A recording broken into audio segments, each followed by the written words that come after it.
New York, big city of dreams. New York, big city of dreams.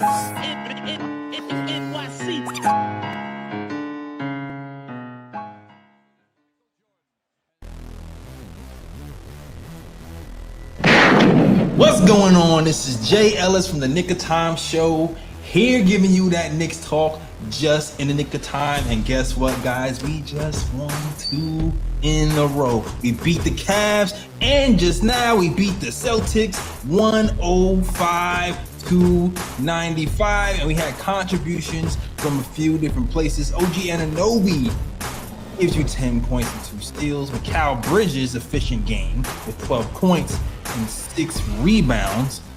Brunson, our captain, gives you 31 points and 5 dimes for the night.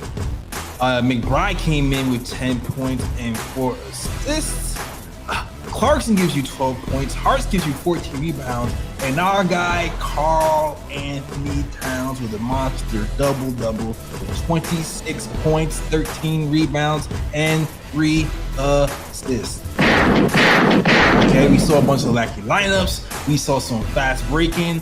I think we beat them like 18-2 with fast break points. And the Knicks take home the victory, out rebounding the Celtics and out playing the Celtics. Even though they made it a little bit interesting at the end, the Knicks still come away with the victory. We're gonna talk about it all, the good, the bad, and the ugly. But before we talk about it, I'm gonna introduce you to our guys. All right.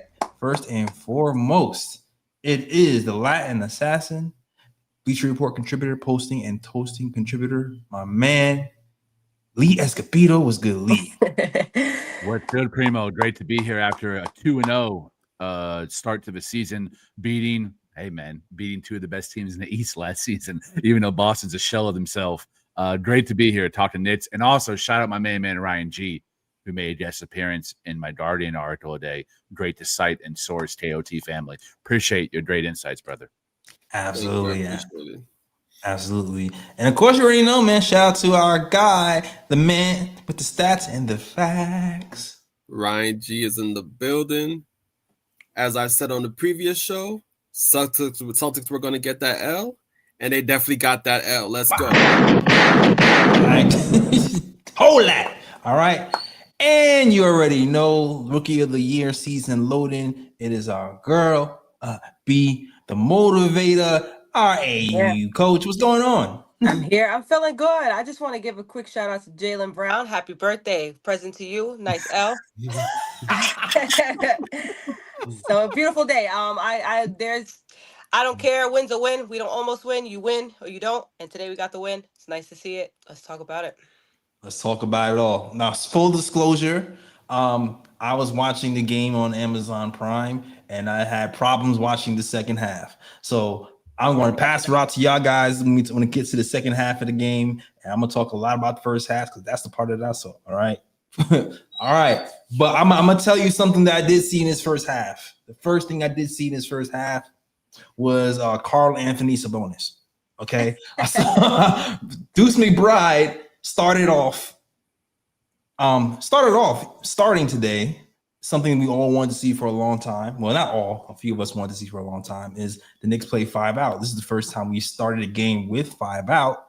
And because we did start the game with 5 out, we start to see some Karl-Anthony Sabonis today, getting a lot of that action at the elbow. We saw a lot of off-ball movement. We saw a lot of Kings-like offense, and it seemed like all the stuff that Karl-Anthony Towns was talking about, him being uncomfortable and unsure and what to do at the 5 and the 4, seemed pretty comfortable today, picking people apart, going back for threes, driving at the hole, going to the foul line. Complete game from Karl-Anthony Towns. Looks completely comfortable, to be honest with you, on the offensive end.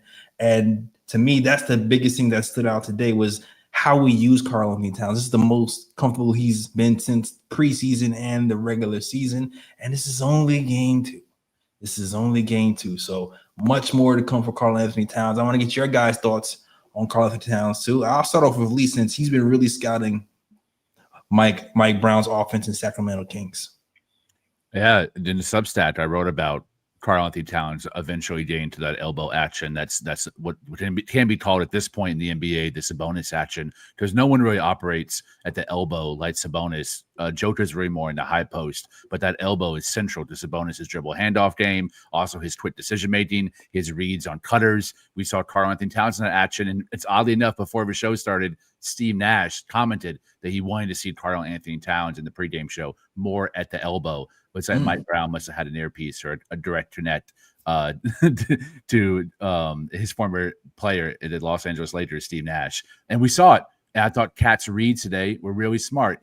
This was one of his most well-balanced regular season games. He had a few in the playoffs against Detroit, but this game specifically, I thought his reads, knowing when to attack, single coverage, when to attack the weak to mismatch, when one of their really bum bigs were in the game, because the first two guys that started, Quidis and I can't remember what the other guy's name was. I thought they were serviceable. Boucher. I thought Boucher especially played really good defense against us, but the back end rotation, the second and third string guys, I thought Cat really took them to town and went barbecue chicken on Colin for a couple of post ups in the first half to get him going. And then once that defense started shifting to covering him, he started making the right reads to find his teammates. The 2-man game too. Cat on ball, Brunson off ball, I thought was especially delicious and crispy at night too. Brunson made some great reads, made some great cuts, and I thought he also acted as a secondary hub, which you've never really seen him in that action before, as the guy making the pass to the shot. And we saw him in a lot of those situations tonight where it was quick ball movement. He wasn't sticking, but when you need ISO in the fourth quarter, Jalen Brunson went to work. Yeah, and it's funny too watching Jalen Brunson fight the urge to ISO. Because especially in the first half, you got Pritchard on you for half of the first half. You're going 5 out. Now, here's the thing about 5 out. When you're a guard like Jalen Brunson, it's easier to ISO people when it's 5 out because it's harder for them to help off of them. So it's like you got Pritchard guarding you the whole game in 5 out. It takes a lot of discipline to be like, man, I'm going to pass this damn ball because this barbecue chicken all day for me. I could easily drop 50. But you got to give it to Jalen Brunson, who just kind of played within the system and waited until the team absolutely needed him to score his 31 points. Yeah. B, what did you think of the game? I know you had a lot to say. Well, shout out to one of the greatest big man shooters in the game, Karl-Anthony Towns. Of course, we keep talking about the post and the elbow, but he shot 4 for 6, I believe, from the 3-point line. Seems like every time he attempted a 3-pointer, it was going in. He was feeling good. It was just nice to see also that playmaking inside of him. I was telling people that he brought, like you guys said, the Sabonis. He brought that out of Sabonis, and I wasn't so worried when we keep talking about the ball handling, because we'll get to Tyler Kolek, but we have people who can pass the ball. It just wasn't something that was in our playbook last year. It wasn't in our system, and we're now seeing that we are in a different system, and it's nice to see us trying to get within it. The press conference where Karl-Anthony Towns, people talk about his body language, it didn't concern me. When you have a test coming up, you don't give your as a teacher, you don't give your students the answer. And I believe that's all Karl Towns did in that press conference. I'm not going to give you the answer of what I'm going to be doing this year. I'm just going to show you guys, and that's exactly what he did today. He shows that yes, I can rebound. I was one of the top rebounders for the last several years in the league, but I can shoot, as you guys can know that. But if I got to get in that paint, that's what I'm going to do. And he was efficient from the free throw line too. Big man making free throws is something that's rare in this league. So glad that we have one of those guys on our side. And Jalen Brunson, silent assassin. He came in and I didn't even realize he scored 31 until I looked at the box score. So it was nice to see just Karl coming out and just being Karl. This is the guy we traded for. This is the guy that we believe could take us to the top, and he will. He will continue at this pace. And playing through injury too. I got to give him some props from playing through injuries. Fighting through a quadricep strain.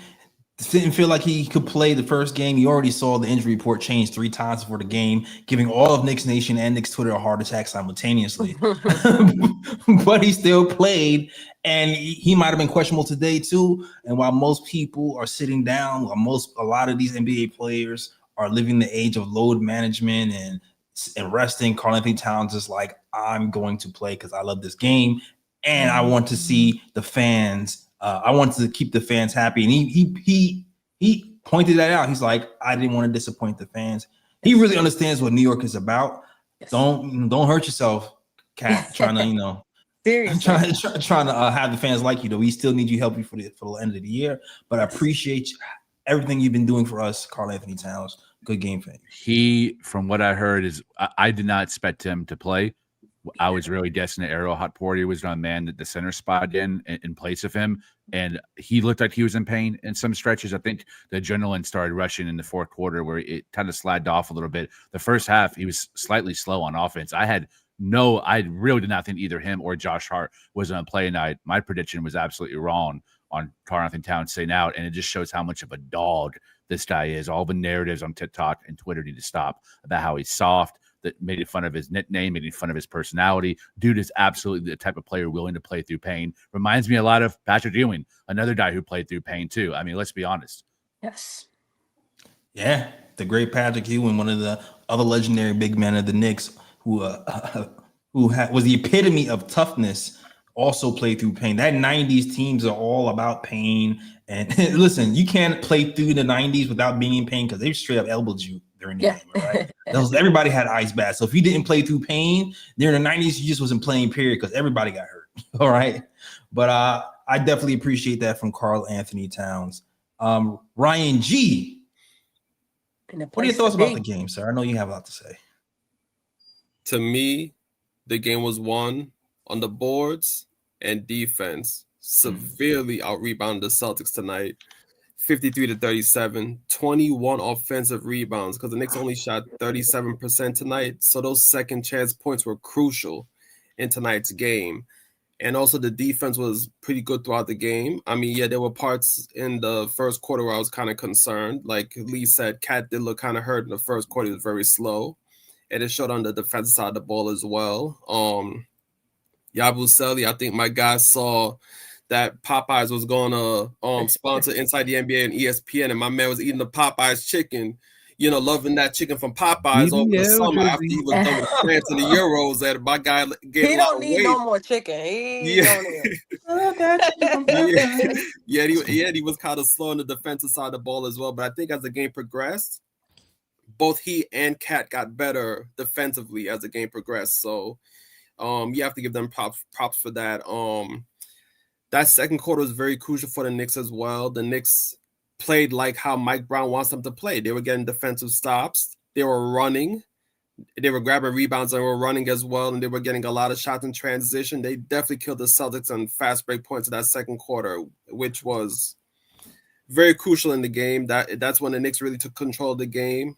Second half, unfortunately, the shots weren't falling, and I think the Knicks fell back into their old ways, their old habits a bit in the second half with isolation ball. But the Celtics never really threatened all game. I think the closest they got was 9 points, and there were two big plays in the fourth quarter that pretty much sealed the game for them. That one possession where the Knicks were missing shots, and Josh Hart was just grabbing offensive board after offensive board and was giving the Knicks second chance shots, and I think it eventually ended up with Jalen Brunson driving to the basket, getting an easy layup. And then on top of that, I think there was another play in that fourth quarter as well, because the Celtics were still kind of hanging around, where Brunson drove to the basket, joined the defense, and found Deuce in the corner for three.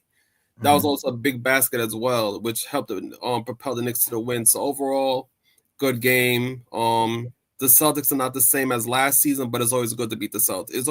It's always a good feeling to beat the Celtics. Breaking news. Stephon Bondi. Mike Brown said he could have reinserted OG Anunoby, who only had a cramp. Shout out Ryan G and Ebony for guessing it was a cramp in the group chat. Also, we have a super chat as well. We have a massive super chat. Shout out to Gaming Channel, man. Gaming Channel gives us so much freaking support. Yes. $70 super chat. Whew. Shout out to KOT fam. Shout out to Sporty Spice. Welcome to the show. Shout out to Mike Brown, the adjustment starting Deuce. Josh Hart contributing with 13 rebounds off the bench. Brunson being him.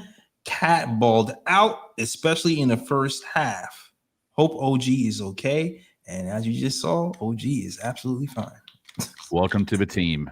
Be the motivator. Great to have you. Yeah. Appreciate you guys always.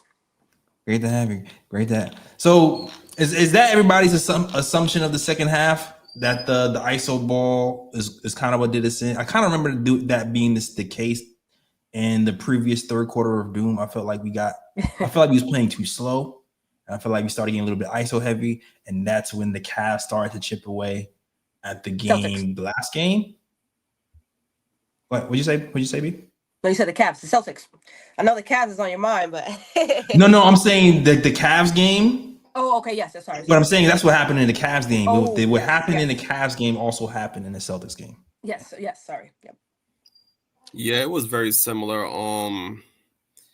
Yeah, I mean, don't get me wrong. The Celtics did step up their defense. They played very well defensively, gave the Knicks a tough time on the offensive side of the ball, but at the same time, the movement wasn't there like it was in the first half, and the Knicks did refer to a lot of ISO ball, but I think they started to get out of it when the fourth quarter came, especially when it got late into the game. That's when they started to move the ball around a bit, and it wasn't just, ISO Brunson or whatever the case may be, and even Brunson wasn't just chucking up shots. Brunson was driving into the lane and finding people as well. So, yeah, that's how the second half went for the most part.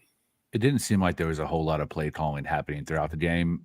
There was a lot of freewheeling from what I was seeing in the fourth quarter when Josh Hart was in there. He giveth and he taketh.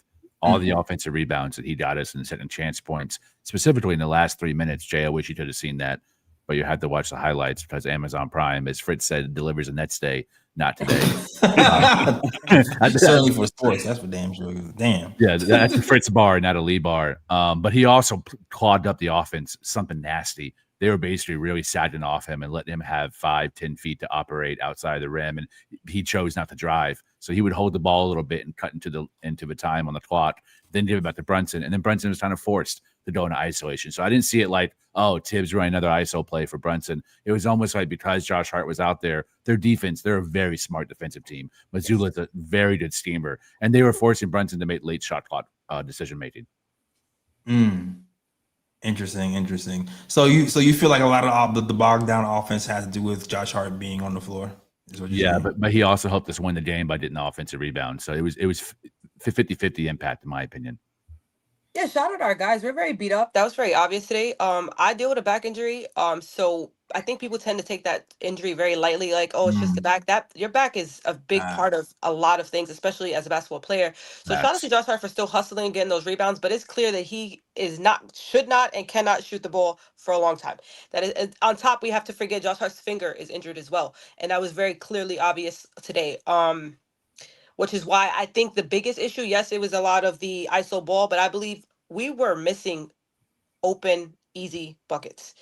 That has been a major issue for us, even from game one to this game. Just wide open 3-pointers, just easy buckets. I don't know how else to say that. There was just easy buckets that I believe that, again, Boston, I don't care if Tatum or not, they're not an organization or a team that you take lightly because they're very well coached. And they will harp on whatever you're not doing well at. So when we were missing those, they were making 3-pointers. Shout out to Sam Hauser. He was clutch from 3-point today. He's why they stood in the game most of the time. I wouldn't say anybody else, but he kept making 3-pointers that kept keeping them into the game. And they thrived off that today. Yeah.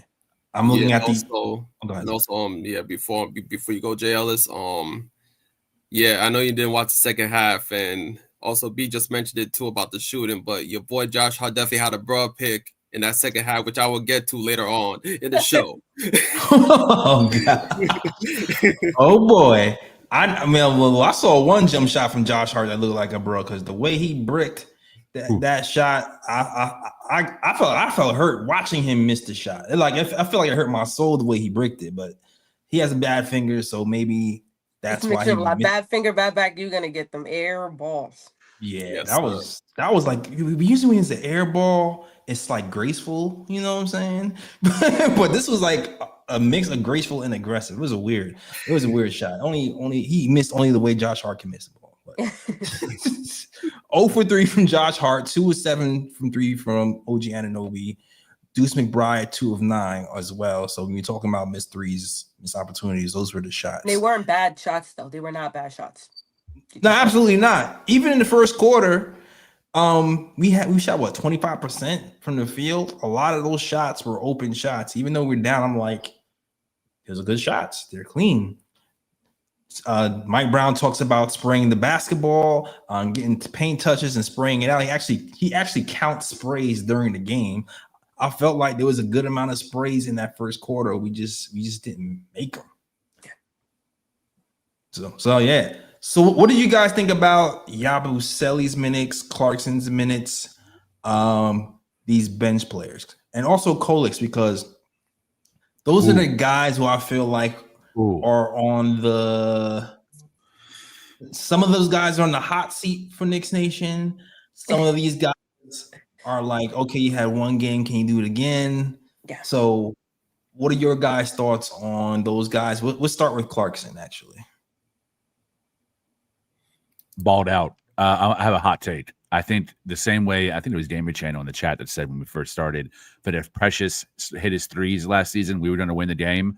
If Jordan Clarkson shoots 50% or better in a game, we're going to win because all of his points are icing on top of the baseline of our starting five. And even he just stretch it to a six-man, including Deuce and McBride. So if Clarkson shoots 50%, even if he only makes 3 shots and he's 3 or 6, I think we're going to win the game because Clarkson, when he's on the heater, and boy, was he from that three-point line, especially really tough. I almost fade away, pull up above the break threes, which is such a difficult shot. I can't even shoot that shot, much less make it. My body just can't contort into that form. It's reps and reps and reps. He's actually the only one who shot bad shots, but they went in. So I didn't. They went in. Yeah. Which is why, to me, I see it as icing on the cake. You don't need him to score to win, but if he does score, you're definitely going to win because that you can't stop him. There's no defender in the NBA who can stop him when he's on a heater. That's how good he is. The question is, how often is he on a heater? Right. That's where he becomes up and down in terms of a plus minus to your team's chance of winning. But the defense, I was impressed. I'm not saying that he was holding his man or he was a strong part of a shell on the defensive end through the entirety of a game.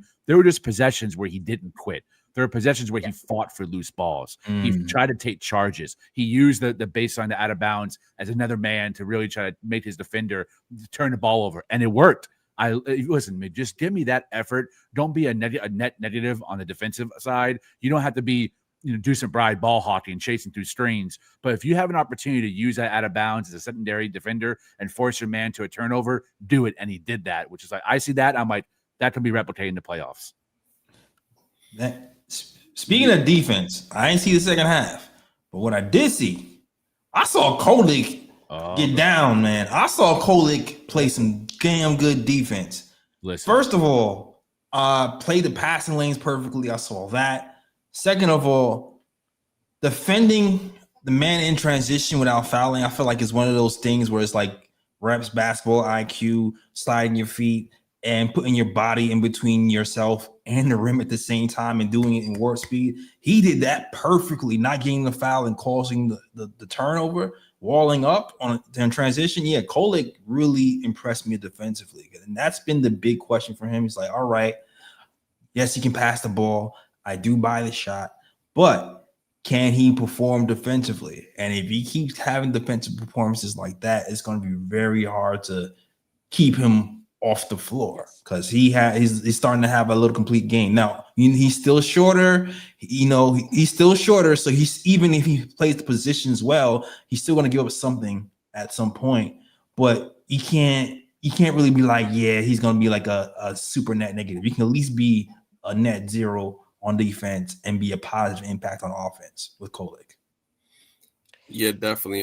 Kolek has definitely impressed me the first 2 games of this season.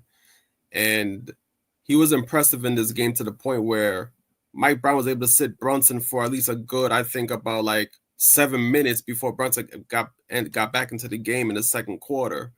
I mean, not only was he good offensively with ball movement and things of that nature, but he was also good defensively. And I know we've been hard on Kolek when it comes to defense, but I don't know what happened. Like all of a sudden, this man is. I don't know if his 2K score went up on defense or something. Like, I don't know if he got. He definitely went up. I don't know what they call that point system, and his defense went up. I don't know what it is, but he's moving his feet on defense, good in transition defense. He's not being a negative on defense, and also in that second quarter as well. I mean, going into the season, we thought that having Clarkson and Kolek in the backcourt together would have been terrible defensively, but so far it hasn't been that bad with both of them in the backcourt together. So, look, if Kolek continues to play like this, that's our backup point guard. No need to go into the market and search for a backup point guard. And if Kolek and Clarkson can continue to play like that together, yeah, Brunson's going to have a lot of rest time in that second quarter. My guy probably don't even have to go in until like 3 minutes left in the second quarter or something like that. Yeah. Now keep in mind, the Celtics back half of the bench ain't that much there. Ain't that much there. But still, you still have to beat the players that are in front of you. Yes. That's all you can ask the kid to do. And if he looked bad against the back half of the Celtics players, we would have trashed him. Yep. So you gotta recognize that what he did what he was supposed to do today. And another good solid game for Kolek. Not point wise, he didn't have the big points today. 1 or 2 from the field, positive +3, but held down the fort, 4 assists, did his point guard thing. I would say, as a former coach, yes, practice and game plans is needed, but confidence is something that you want to instill in your players. And I think that's what's happening with Tyler Kolek right now. He has a coach that believes in him. A lot of people seem to not realize how important that is. There's times where I've come into a huddle, called a timeout, and looked at one of the players who were not giving me as much energy or was not shooting the ball well, and I indicated to them what I did need from them and how much I still believed in them and how much, don't worry about that, let's get to this. And I would go put them back on the court and see a huge difference. Even in parenting as a mom, shout out my moms, just filling in. Just people don't understand how much goodness could come into just being kind or embracing someone or being positive or giving good feedback. And I think that's all that's happening with Tyler Kolek right now. We watched him in Marquette. I don't know if a lot of people remember. He was a absolute animal in college, which is why he got drafted point blank period, whether it was in the second round, whether it was late. He was a person that was going to get drafted because although he is small, he is mighty. He is someone that can get the job done, and he is showing that now. So shout out to Tyler Kolek, shout out to Mike Brown for giving him the minutes, the opportunity, because people like him, if you believe in them, I believe that they will show up. And I think that that's all we have to keep doing to Kyle Kolek, giving him the opportunity. Another thing that I noticed is Mike Brown is going to play the game plan. He is not going to play the players. Boston is not. I just realized that someone mentioned Hawk Porty. I realized we didn't even see Hawk Porty tonight. Why?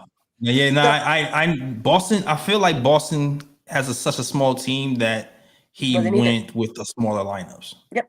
And it's nice to see that that's why Deuce started today. It's nice to see that he's going to play the game plan. He's not going to play the players, which is why we saw a lot of Tyler and more Jordan Clarkson today versus what we saw with Davison playing the last game. I believe that's his name, right? I apologize if I mispronounced that.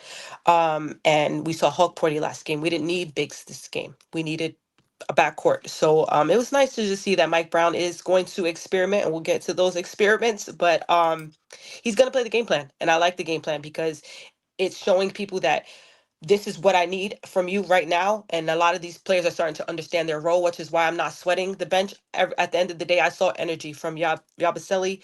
I know his shot isn't falling as much as he's not rebounding or defending as well as we would like. But there wasn't one time I didn't see him not diving. I didn't see him not trying to get a second chance opportunity. And I didn't see him not trying to just keep the possession going. He is a person that's going to keep the energy going, as well as Jordan Clarkson. Jordan Clarkson is Jordan Clarkson. I'm not worried about him. Shoot or shoot. And I told you this, if you keep shooting, eventually you're going to land. You're going to hit the bullseye. So that's what we got from Jordan Clarkson today. Got energy from Yabusele. And Tyler Kolek is somebody that I believe if we keep giving him the opportunity, he's going to show what he showed in college. Jay Ellis, I'm very impressed by Tyler Kolek. I feel like I need to sign. He even got a shout out from the commentary. When I heard Tyler Kolek with the defense, I was like, wait, what? Apology letters for Tyler Kolek. I mean, honestly, it helps the team if I'm dead wrong, and I'm okay being dead wrong if it means that we have our backup point guard, not just for the now, but for the future. I know the kid's only 25 years old, and he has very little miles and tread on his tires either. So he seems to be someone who's sturdy. I've never heard of him getting injured to any degree. So if you can go out there and be that, what's the kid's name in Indiana? Not necessarily that player type, but that help and sustainability. Yes. We got the annoying white boy. Yeah. To have that on our team. And shout out Shats, man. In our conversation on the Substat, he taught me something I never heard of before, which is a wheel offense in basketball. I was very unfamiliar, and so I had to do my homework before I did my actual interview because it was mentioned throughout his playbook so far what Mike Brown has ran the offense. And it's not like a strict set. It's more of like a freewheeling offense that's stabilized by nonstop cutting and straining, but it's the same cuts and the same strains over and over again, hence the term wheel. So you kind of start getting set a groove, not just a groove of continuity with the players you know, but in that moment, like what cuts is a defense giving you? What strains are you able to do that then free up your die in a certain area of floor? And those strains typically happen either at the rim, very low, or at the high elbow. And we saw Tyler Kolek operate out of that really efficiently, not just the reads, but attacking the basket and pulling up. That is where I was like, okay, this is a type of 3-level high IQ action that Malcolm Brogdon would have taken advantage of, and we're seeing Tyler Kolek take advantage of it. It's year 2, but it's really year 1 because Tibbs gave this kid no burn in year 1. He was in the G League wing, G League the MVP. If he didn't operate a system like that with vets against a very good defensive team, and that wheel action meant, I think the ceiling is way higher than I even imagined it to be. The ceiling. I don't even. I'm not even getting to the ceiling yet. I'm waiting. I'm just waiting to get some more games under his belt with better NBA competition, better benches. But there is a lot to be excited for when it comes to Tyler Kolek. Like when you can play defense and offense at a decent level, then you can get excited about a player, and it's easy to be excited about Tyler Kolek. And also, B also mentioned Yabusele. Yabusele, he shot two shots, 1 for 2, hit a 3. It's funny. He played the center position today, a position I said I never wanted to see him play again. He played it for most of this game.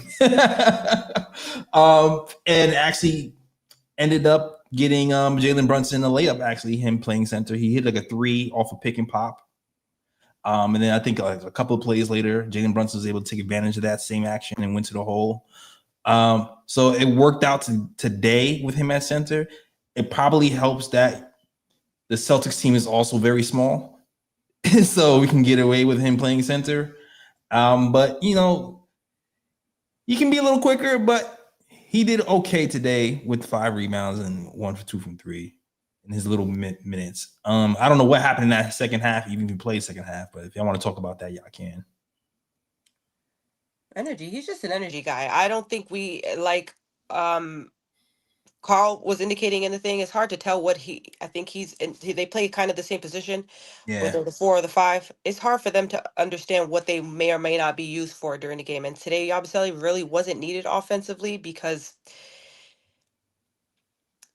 it's kind of like a decoy. Yeah, I was gonna like it was hard. It's hard. I just saw energy from Yabusele. I don't think that he was like, if he didn't even hit that 3, I think we were okay. We did need the second chance points, which we'll get to Josh Hart too, but he was just a guy that I just kept seeing him throw his body around, and I appreciate guys who, if you're not gonna hit up the stat sheet, give me the energy at least. So from start to finish, he gave the energy. I didn't see him not one time not pause, take a break off of possession.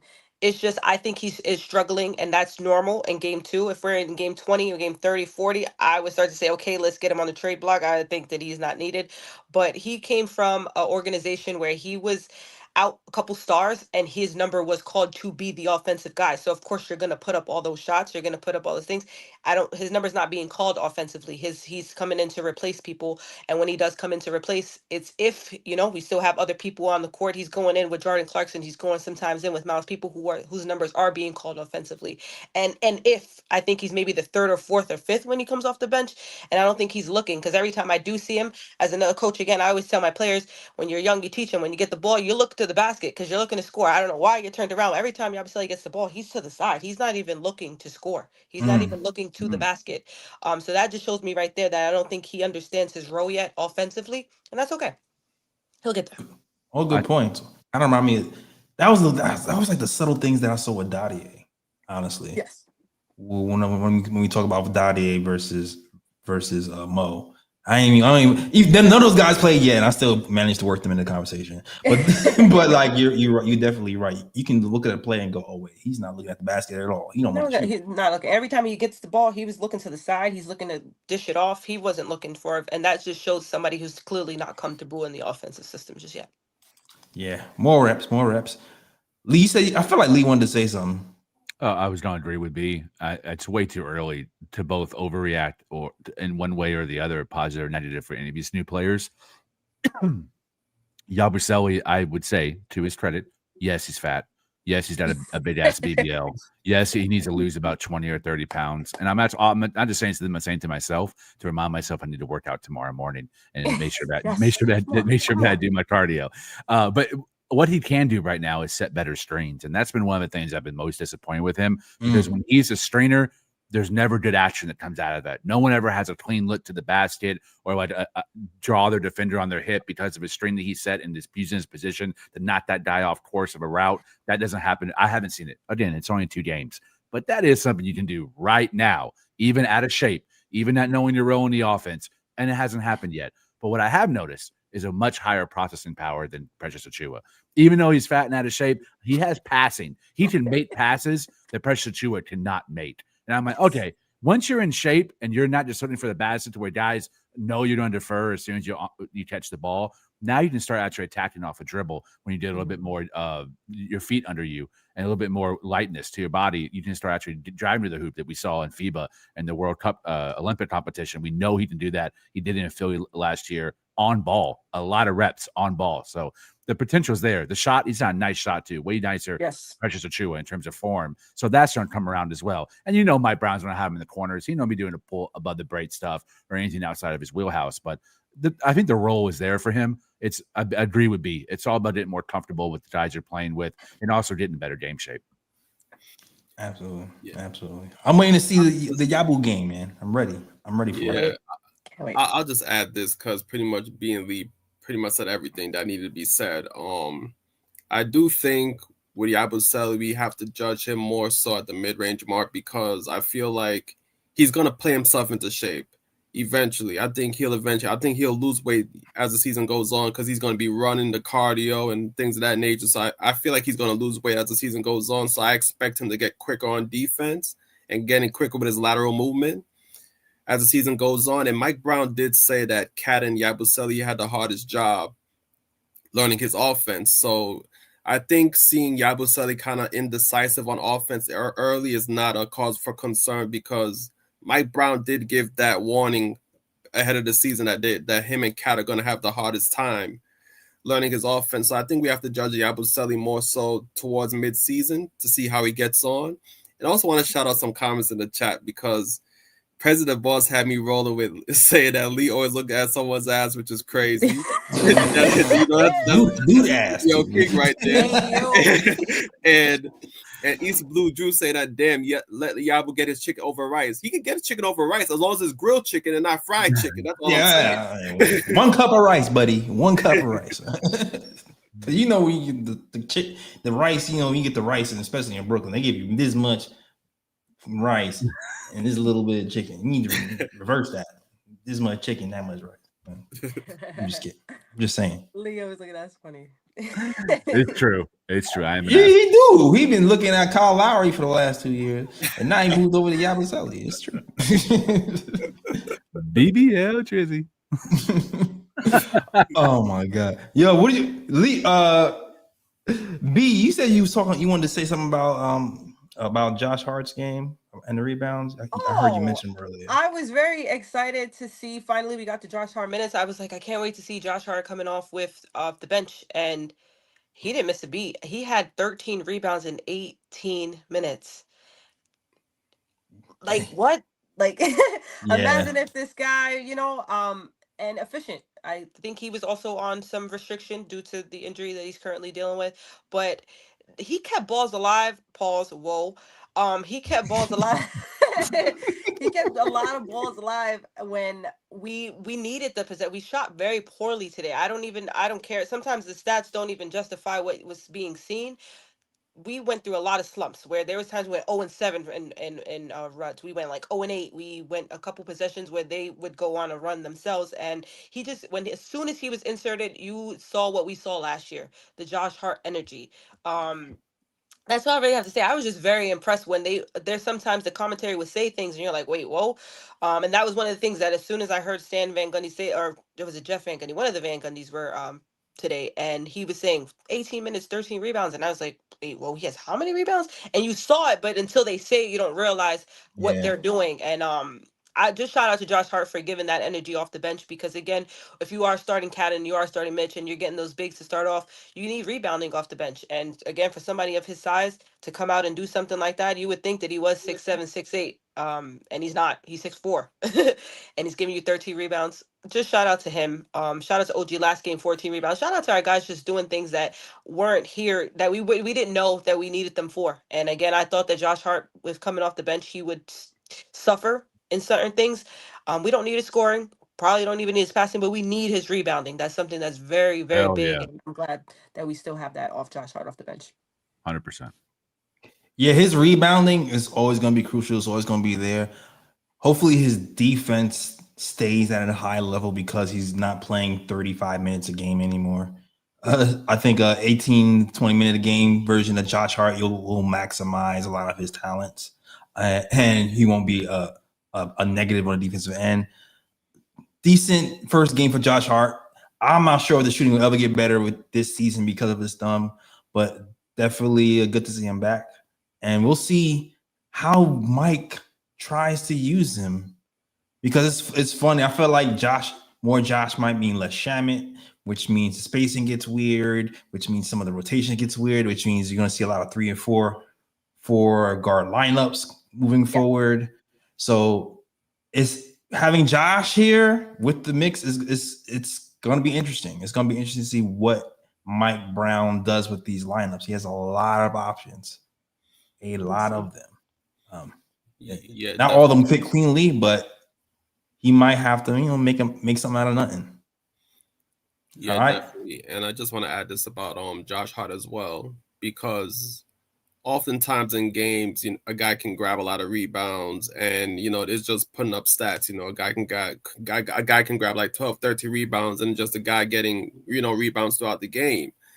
But it's a kind of rebound that Josh Hart gets. That's what makes him such a crucial player in the team. He gets those back-breaking rebounds. Mm-hmm. When a team is trying to come back, he's there grabbing offensive boards, like just preventing that team from getting the rebound and getting it and just giving the team extra possessions. Is like that's what makes Josh Hart special. It's the kind of rebounds he gets in the game.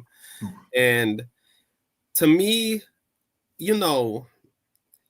it's just his first game back, so I'm not going to be too critical on Josh Hart on the offense side of the ball, because to me it seemed like at times he seemed very confused on offense. He didn't know what to do, and he was kind of hesitant with his movements and kind of like picking up his dribble too early, looking around to see like who to pass the ball to and things of that nature. So I'm hoping as the season goes on, he gets more comfortable on the offensive side of the ball. The biggest hope is you would hope that he could, find some way to shoot the rock better, because that would definitely help the team as a whole. Yeah. But if not, at least he can, help the team in other ways that usually doesn't show up on the stat sheet. And his rebounds are always critical. He always seems to get that big rebound in big moments. I really love that point, the back-breaking rebounds in big moments, because there's different types of clutch players that we have on this team that are not really conventional. We have the conventional captain clutch in Jalen Brunson, who has been the top clutch players in the NBA for the last few years. When the game is on the line, you give him the ball, most likely he's going in. And then you got Mikal Bridges. I call him a clutch defensive player, because when you need a stop, even if it's on a big, he'll come out of nowhere and block a shot. We seen him get post up by who's the center on the Bulls? Vucevic tried to boost him up for a game-winning layup, and he ended up blocking that shot last season. And he had a lot of defensive plays last season where I was like, wow, a clutch defensive player of the year. I call him Mikal Bridges. And then you have Josh Hart, who always gets those clutch rebounds when you need them. So we have different types of clutch players here outside of scoring, and Josh Hart is one of them on the rebound side of the ball. There was a few possessions where he got 3 to 4 rebounds in one possession, which is why he ended up with the 13 rebounds. Yeah. Woo, it's a lot of tough decisions for Mike trying to juggle these minutes. But I guess what he'll do, he'll just play everybody. He'll just play 11 people. I guess so. Problem solved. Play 11 people. Shout out Chuck D. Oh, absolutely. Shout out Chuck D. Shout out to legendary Chuck D, Public Enemy. If you didn't know, I feel like Public Enemy, like, and Chuck D, and that whole aura is like even more what's the word, needed now. All right. He sends a $9.99 super chat. It says Josh Hart is a necessary Knickerbocker. Yes. He wants to keep. He's definitely on the side of Josh Hart. Salute to you, man. You've always been supportive. Always got big love for Chuck D for supporting the channel and everybody in Knicks Nation, man. He gives love to everybody in Knicks Nation. Yes, thank you. All right, yo, I've talked about everything I wanted to talk about when it comes to the game. Did you guys want to mention anything else? Landry Shamet. Talk about tough rebounds. That Landry Shamet rebound was crazy. Oof. In traffic, falling down, out of bounds, passing the ball out before he got out of bounds too. Yeah, Landry Shamet. Go ahead, B. He was a guy who I think what we're seeing in these first two games, because again, it's hard to tell, but if we're going at this pace, one of the things I wanted to throw out there too real quick, at this pace, OG and Mikal will make all defensive teams. Landry Shamet, though, but to him, we saw last year the 3-ball from him, the glimpses when injuries did happen last year, and he came in and he had that, I think it was like an 18 or 15 game span where he was shooting the 3-ball very efficiently. That's another hot take where I say if Landry Shamet is going to come in the game and hit a 3-ball, we're going to win the game as well. He just that 3-pointer is so, like, I'm just very glad we brought that man back. It's just the moral of that. He not only the defense is always obvious. That's what he's known for, but I think we always forget how good he is, how efficient he is from the 3-point line. Once he gets in a groove, he's one of those guys that if he gets hot, forget about it. And even there was one of the threes that even went in, it didn't count, but it went in, it was splash. And I just love seeing Landry Shamet play basketball. I'm just glad that he was someone we picked up. It is going to be tough for Mike Brown, but I don't think too tough. All I watched with it in this game today was we're deep. We're deep, and if you're going to be a contender and if you're going to win a championship, that's exactly what you have to be, deep. And there were so many times where I'm like, I'll see a lineup there and then realize we still have this person or that person on the bench, or this person or that person that didn't play, or this person or that person who was playing well, but where are, and we still have people on the court who were giving us. Well, we had Deuce McBride too. That's another person I want to give a huge shout out to. Hit the dagger for us in the end. I don't think there was a point where we should have got the game close, but things happened. And third quarter of doom happened, and there was not some shots going in. And Miles McBride kept hitting shots that, there it is, we needed that, and he would just bring the game back into our favor. So just Landry Shamet and I call them the bootleg version of OG and Mikal.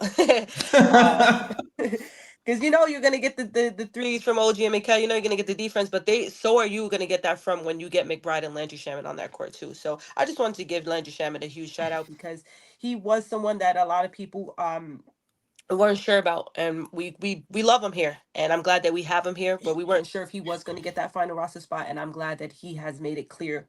Thank you for the roster spot.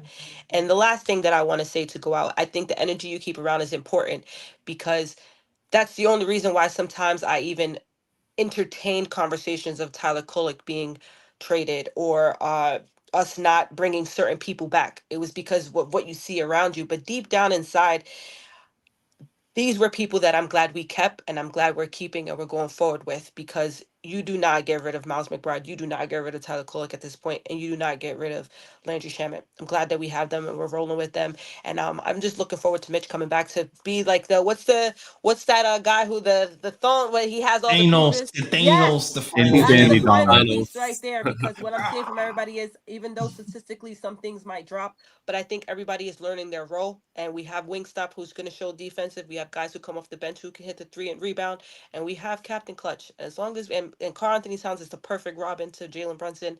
I'm just excited to see this team keep rolling, and I just wanted to give them their shout outs because it's coming together. It's not there yet. It's only game 2, but it's coming together. Yeah. Landry Shamet. Landry, I was thinking about this randomly like yesterday. We got Landry Shamet for so cheap. And back-to-back honestly, like, I feel like if he played like 25 minutes a game, I wouldn't even be mad. Like, I wouldn't even be mad, because it's like the type of defensive plays, the way the gravity he has when he's running off of screens, the 3-point shot he has. It's like, I almost feel like his reputation in the NBA is keeping his salary low, but like his actual value is actually higher than what we're paying him. Like I feel like he got more minutes. Leon's getting paid under the table. I know he got something. Yeah, like I definitely feel like it's a bargain, and he loves New York, and thank God he loves New York because he could have went to a different team. Yes. But I really like when I look at this game, and I'm like, damn, what is the real hole for him for his role? Like I feel like he plays his role so well. The only thing that's keeping him from being like a Mikal Bridges is he doesn't have like the length in his arms to deflect balls on defense, but like the instincts are there, the defensive IQ is there. It's all that is there, plus the shot making. So here's not the shot creation that these guys have, but like as far as a 3-and-D guy, who's like a massive gravity puller for guys who runs off screens, like he's top notch. I really like him. I really do. He's good defensively in every single defensive capacity. Transition, at the rim, and pick and roll coverage, switching. There was that possession where he just ripped the ball out from underneath the basket, and that was probably the most hype I got all game. I was like, I love Landry Shamet so damn much. I even think he could be a spot-up starter for us if we really need it because of his shooting and his defense. He's absolute plug and play, and because of him and Deuce McBride, especially, who was unbelievable defensive tonight, as well as Stan Van Gundy shouted him out for his defense on Peyton Pritchard. It was only a statement I agree with Stan Van Gundy on, because that man just has, for some reason, he has like eternal hate in his heart. It must be the way that the Knicks handled his brother's contract and time as coach. Yeah. But we kept the Boston Celtics, a team that must run in order to score because they have no more post presence, to 2 transition points the entire game. That is probably the biggest separation from what I've seen this far in Mike Brown era from the Tom Thibodeau era, is an emphasis on transition defense. And we're no longer following guys or trailing at the hip. We're now in front of them. We're making life tough. We're anticipating defensively the Nets man up. And we saw Brunson do that. We saw Deuce do that. Of course, Mikal Bridges, unbelievable, even on the weak side. And especially Landry Shamet do that. So shout out to Shamet and Deuce for their incredible defense and straight navigation. Yes. Yeah. Mike Brown calls him next play speed. And to me, that was our biggest defensive weakness last year. I know there was a lot of defensive weaknesses last year, especially with Mitch out. But I felt like our transition defense was so bad, especially versus Indiana. We didn't match up well. We didn't always get back. There was always some mismatches when we did get back sometimes. And it was pretty good today. If he can fix our transition defense, then he's a freaking miracle worker, because, man, it was bad last year. It was really bad. I don't know if you heard the broadcast, but he said Sacramento had the second best transition defense in the NBA. You think about Sacramento's roster under Mike Brown, not a lot of defense, not a lot of rim protection. As a trailer, like that's, I guess Keon Ellis was the unlocking piece for them, and De'Aaron Fox too. But if he can do it with that roster, he certainly can do top 5 with this roster. Yes, that's a bar I didn't even think about, Lee. That is a bar I didn't even think about. Okay, Sacramento had the second best transition defense in the NBA. They did. That's very promising considering their roster. If they can do it, we can certainly do it, because we have more defenders than they have. Yep, definitely, for sure. All right, guys. I think we covered everything we need to cover. I know our guy Ryan G has some bruh picks. All right, and yes, sir. Guys, for those who don't know, if you don't know what a bruh pick is something stupid, dumb, or idiotic that you want to point out and say stupid, dumb, or idiotic. Sometimes it's life stuff, sometimes it's basketball stuff. A lot of times we like to do basketball stuff, but when we point it out and tell you it's stupid, we just hit the bruh button and keep it moving. So time for the bruh picks. Go ahead, Ryan G. What you got? First and foremost, before I do the bruh picks, I want to shout out Knicks Nation TV, because he had a comment, and I was like, yo, that's actually a fire comment. He said, Deuce plus OG plus Mikal equal Rikers. And I was like, you know what? I like that comment. I was like, I like that. Because when those 3 dudes are on the court, they lock people up. Big time. Yeah, when you got Mitch to that, it's going to be problems. Don't get me excited. Problems. Oh yeah. Ooh, shivers. Now, the first bruh pick, as you know, goes to Josh Hart, because In the fourth quarter, my guy was wide open in the corner for 3. He caught the ball, shot it. And air balls, like when you shoot from the corner, sometimes it's reasonable when you shoot the air ball and it goes over the basket because you're like, at least it was on line. But that wasn't even on line. Like it was going all the way to the left. Like it was that bad of an air ball. I was like, come on, Josh Hart, you gotta shoot better than that, my guy. At least if you're gonna airball it, let it be on line from the corner, not going to the left. Like, come on, man. Yeah, it's gonna be a rough shooting season for Josh, man. I'm telling you. And my next broad pick, I gotta look this guy's name up because this is definitely a whose man's is this? Because I'm like, the audacity, the unmitigated gall of this person to say the comment that he made towards a future Hall of Famer, a first ballot future Hall of Famer, I will not accept it. I will not accept it. So I'm nervous. there's a guy in the EuroLeague named Wade Baldwin, and he had a game where he dropped 10 points, 8 assists, 7 rebounds, and 7 turnovers. And this guy had the nerve to say that's like a Russell Westbrook on the Lakers stat line right there. And I'm like, even if that is true, because he did not play that well in LA for the Lakers, that is a first ballot future Hall of Famer you talking about right there. He deserves his respect. You only averaging 3 points a game in the damn EuroLeague, and you have the nerve to talk like that about Westbrook? Come on now, my guy. Come on, do better. I don't care. Yeah, whose man's is this? I'm giving that whose man's. That's what I'm saying. Whose man's is this? Whose man's is that, man? You're not allowed to make that joke. You're not allowed. You're not on. You're nowhere near Westbrook's level. Stop it. Yeah, I'm with you, bro. I don't. The fact that Westbrook even took this long to get on a team is a damn. We gotta do a show on that because I'm a big Russ lover. I love Russ. Yeah. And I think slander with him is very crazy. Scorpio gang, Russell. I see. Facts. Ooh, it is Scorpio season. Yes, it is. Yes, it is. All right. Is that all, Ryan G? You got something else to get off your chest? No, that's my 2 broad picks. I was gonna get Gilbert Arenas, but I don't think he was behind. Oh, you thought he snitched? You thought he snitched on Chauncey? He wasn't behind it. He wasn't behind it though. So I'm gonna leave Gil alone. Oh, okay. Oh, he's clear. I'm He's gonna leave clear. Gil alone. Okay. Clear that, I bet. Yeah, I'm waiting for that whole FBI player gambling ring thing to unfold. I'm waiting for that to unfold. I have no comment on that. I'm just waiting for it to unfold. I feel like a lot of that is just, you know what? I feel like the FBI just been rounding up. I feel like sometimes the FBI gets pissed when they can't find somebody and they just start rounding up people because they've been investigating something so long because they don't want to come out empty-handed. And I have a hunch that's what's happening right now. I could be completely wrong, but I don't know. I just don't see Chauncey Billups playing poker and infiltrating the mafia and whatever the hell they're saying. I just don't Sometimes see it. it be the ones you least expect. I just don't see it. He takes pull-up threes and coaches children. I don't see him with the mafia. I just don't.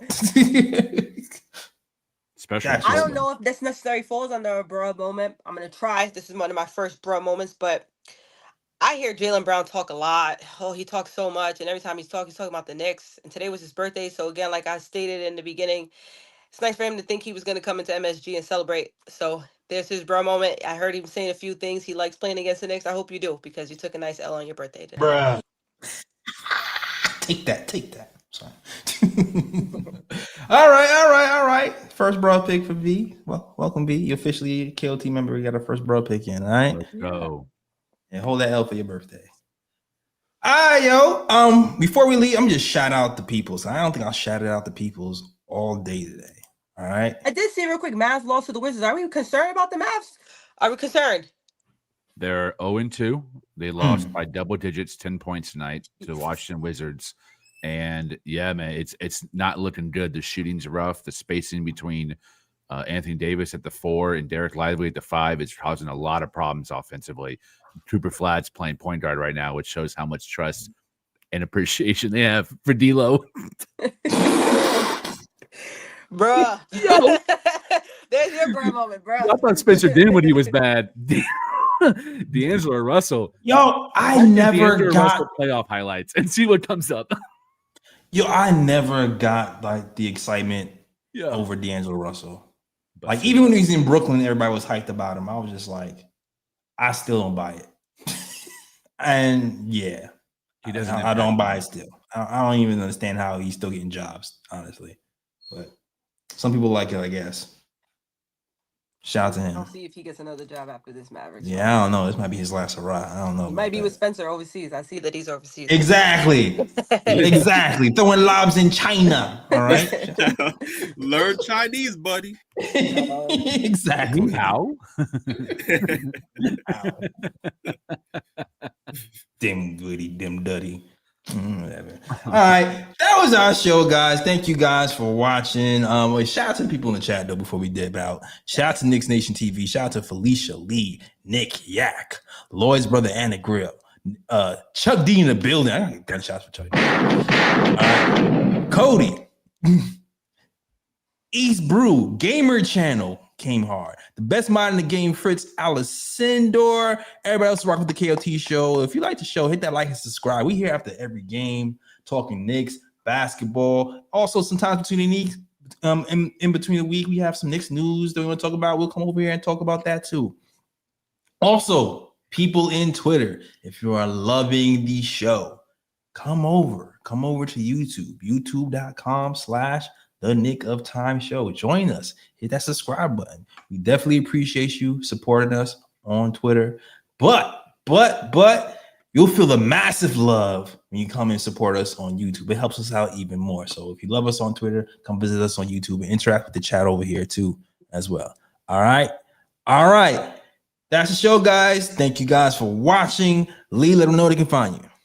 On Twitter at _Lee Escobedo, LEESCOBEDO, and check out my newest article for The Guardian, breaking down the gambling and federal investigation and arrests in the NBA, but why I think the real blame is on the NBA for supporting degeneracy and gambling for the last couple of years since 2018.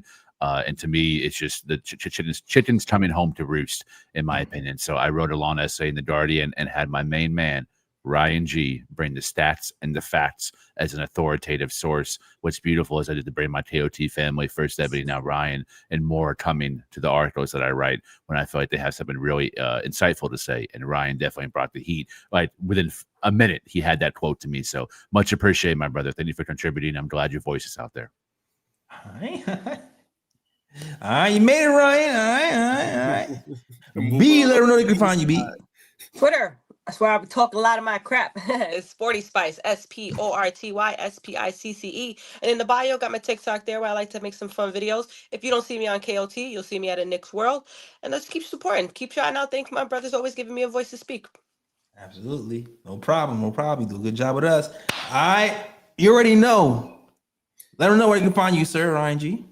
First and foremost, I do want to thank Lee for the feature on his article. I truly appreciate it. As always, my guy. You can find me on Twitter at RyanGKOT. You can also find me on Instagram at Sir G is Chillin'. Sir G is chillin'. That's SIR. G is CHILLIN.